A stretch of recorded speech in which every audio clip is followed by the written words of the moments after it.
नमस्कार, जोहार झारखंड देख रहे हैं आप और मैं हूं आप सबके साथ अनु। सबसे पहले बात युवाओं के लिए आए अच्छे दिन की करते हैं। झारखंड के लिए आज का दिन ऐतिहासिक रहा। रांची के खेल गांव में आयोजित ग्लोबल स्किल समिट का भव्य आयोजन किया गया और राज्य के 1 लाख बेरोजगार युवाओं को नौकरी दी गई। आयोजन में देश विदेश के उद्यमी शामिल हुए। मुख्यमंत्री रघुवर दास ने एक बार फिर झारखंड को अव्वल राज्य बनाने की अपनी प्रतिबद्धता दोहराई है।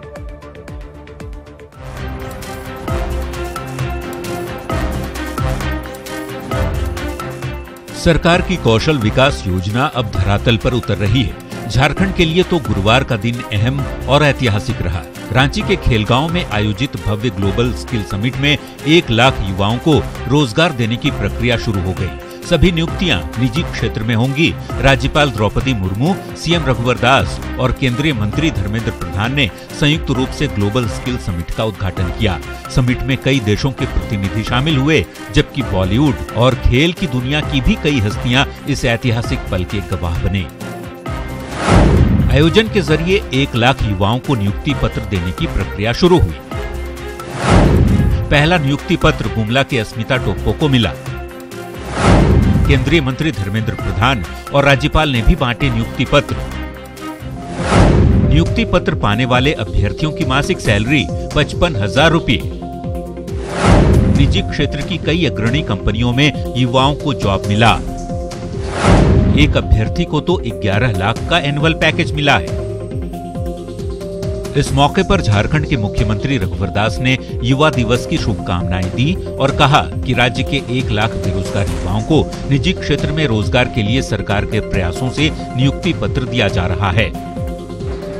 आज के इस पावन दिवस के अवसर पर कौशल विकास के क्षेत्र में न सिर्फ देश बल्कि दुनिया में झारखंड ने एक इतिहास रचा है।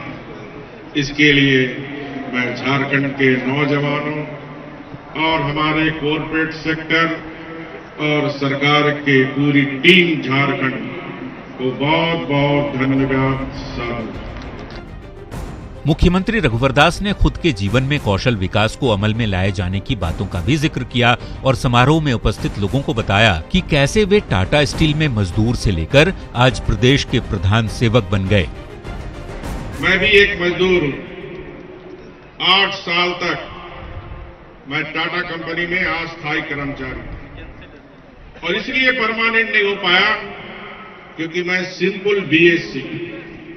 उस समय भी टाटा स्टील में स्किल्ड को प्राथमिकता मिलती थी और मैंने टेम्पोररी रहते हुए डिप्लोमा के कोर्स के लिए एडमिशन लिया और तब तक मैं राजनीतिक क्षेत्र में आ गया और संघर्ष करते हुए आज एक मजदूर से आज राज्य का मुख्यमंत्री और मुख्य सेवक के रूप में आपसे।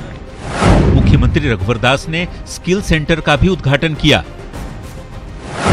कोडरमा, पलामू सहित 6 कौशल विकास केंद्र जनता को समर्पित किए गए। दीनदयाल उपाध्याय कौशल केंद्र के 2 सेंटर का भी उद्घाटन हुआ। कौशल विकास के जरिए युवाओं को रोजगार देने की सरकारी पहल की जा रही है। मुख्यमंत्री ने एक बार फिर इस बात पर जोर दिया कि आज तक प्रदेश के युवाओं के भविष्य की चिंता दूसरे राजनीतिक दलों ने नहीं की। यहाँ जो नौजवान बैठे हैं, मैं उनसे पूछना चाहता हूँ, क्या किसी सरकार 67 वर्ष की आजादी के बाद या झारखंड अलग राज्य के 14 वर्ष बीतने के बाद क्या किसी सरकार ने आपकी रोजी रोजगार की चिंता की? बताइए आप। देश नहीं, हमारा बच्चा अब दुनिया में जाकर झारखंड की कौशल विकास की क्षमता के बल पर झारखंड की प्रतिभा को निभाने का। वहीं केंद्रीय मंत्री धर्मेंद्र प्रधान ने झारखंड की तारीफ करते हुए कहा कि इस प्रदेश में अर्थव्यवस्था को संभालने की ताकत है। झारखंड और वियतनाम एक जैसी स्थिति है। आज झारखंड के लोगों की नीयत के कारण, झारखंड के लोगों की मेहनत के कारण आज झारखंड की अर्थनीति संभलना शुरू हुआ है। देश की अर्थनीति संभलेगी, पूर्वी भारत की अर्थनीति संभलेगी। झारखंड दुनिया की अर्थनीति को संभालने के लिए ताकत रखता है। ये कुंभ उसकी प्रमाण है। मैं भारत सरकार की ओर से सारे सहयोग की, सारे जिम्मेवारी की हाथ बढ़ाते हुए आज के राज्य की नेतृत्व को आश्वस्त करता हूं।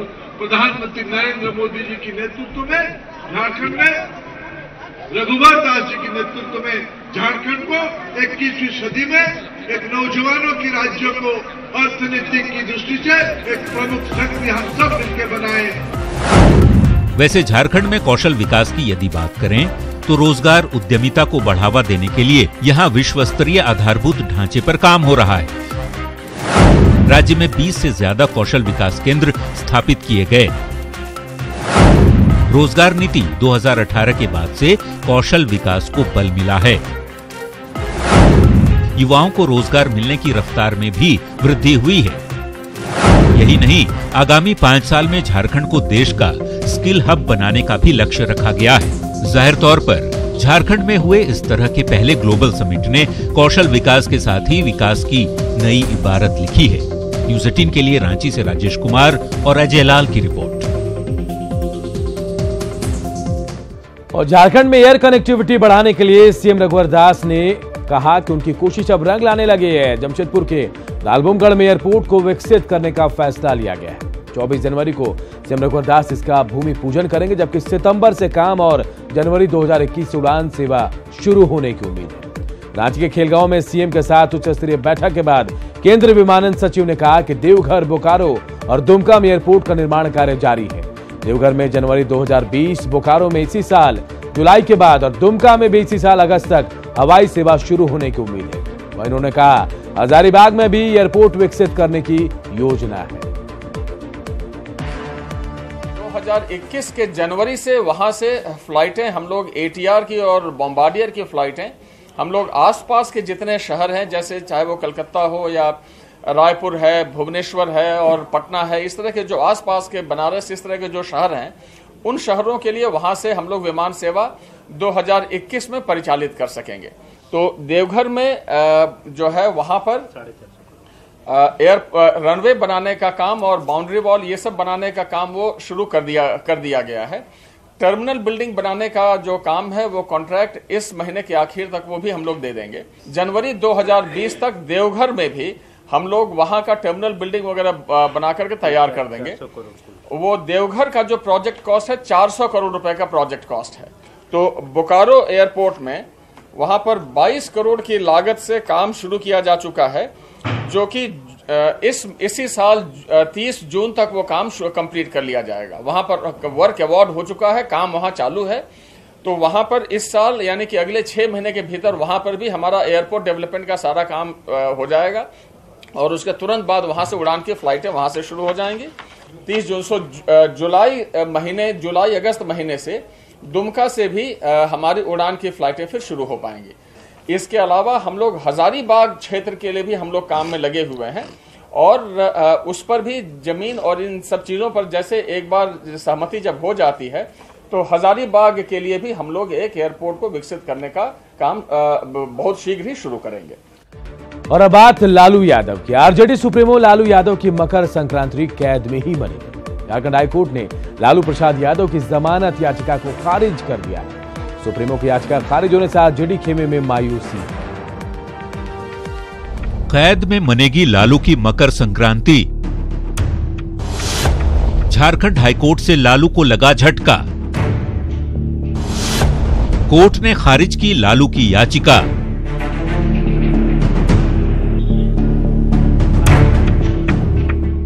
आरजेडी अध्यक्ष लालू यादव अभी कैद में ही रहेंगे।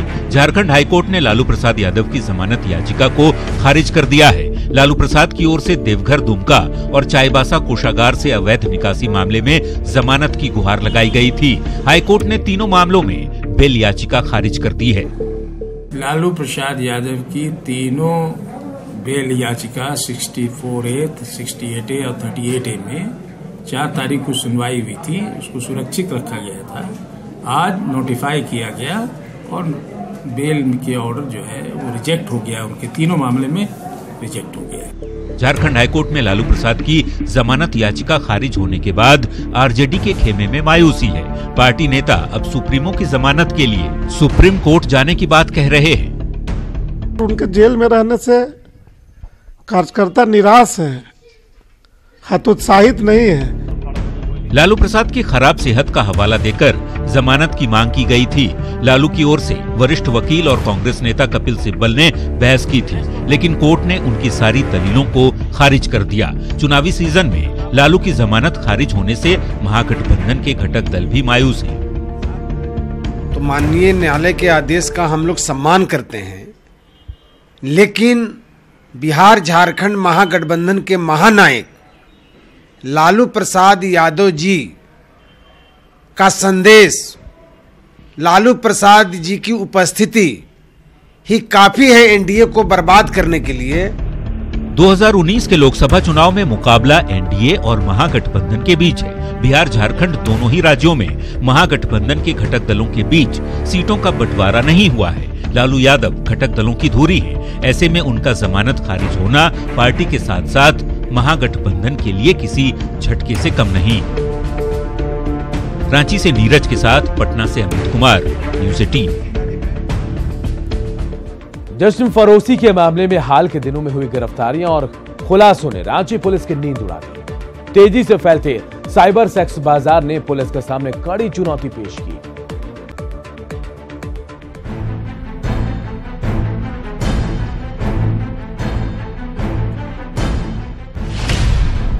साइबर सेक्स का माया बाजार,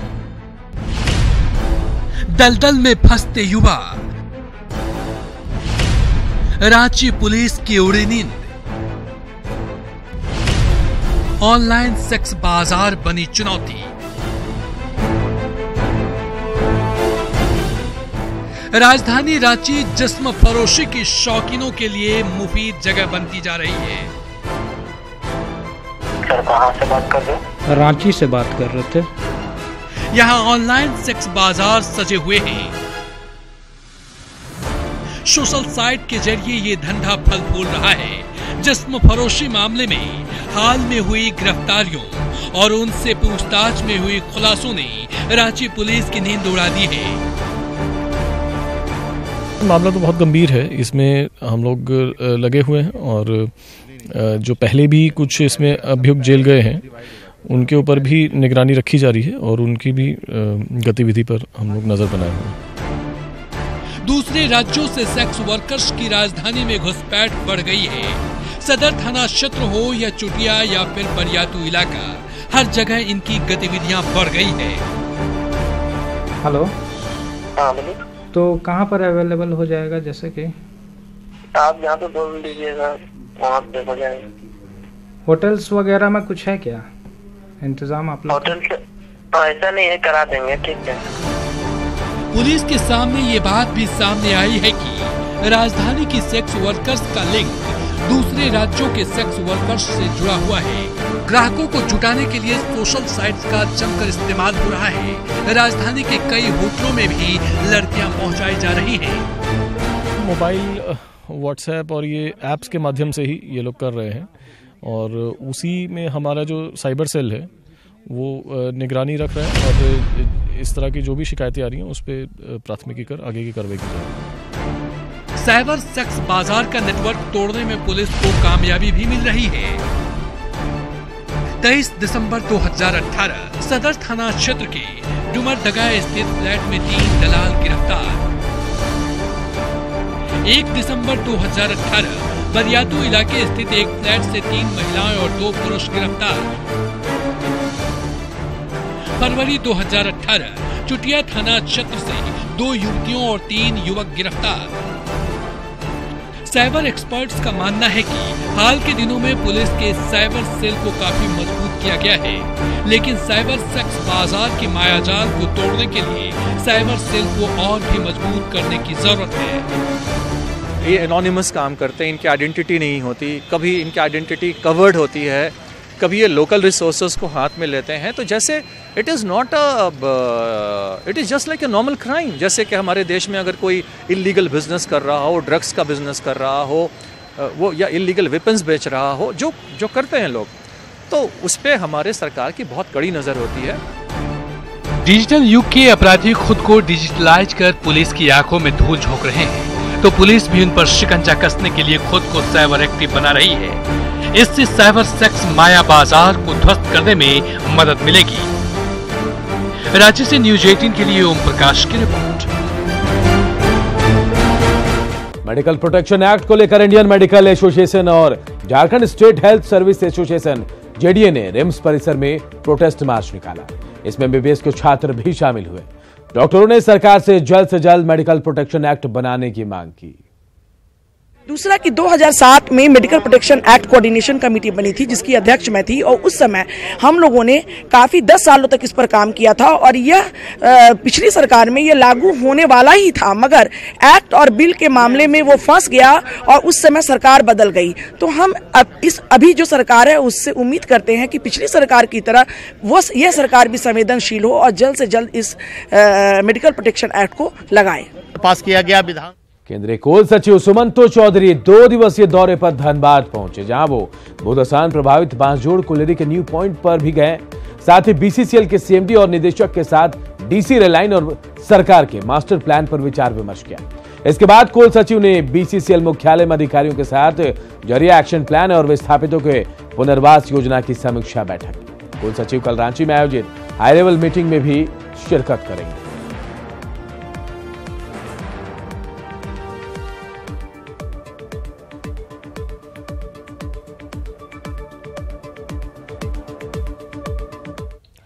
और इस बुलेटिन में इतना ही, लेकिन झारखंड की बाकी खबरों को देखने के लिए आप लॉग इन कर सकते हैं हमारी वेबसाइट news18jharkhand.com पर।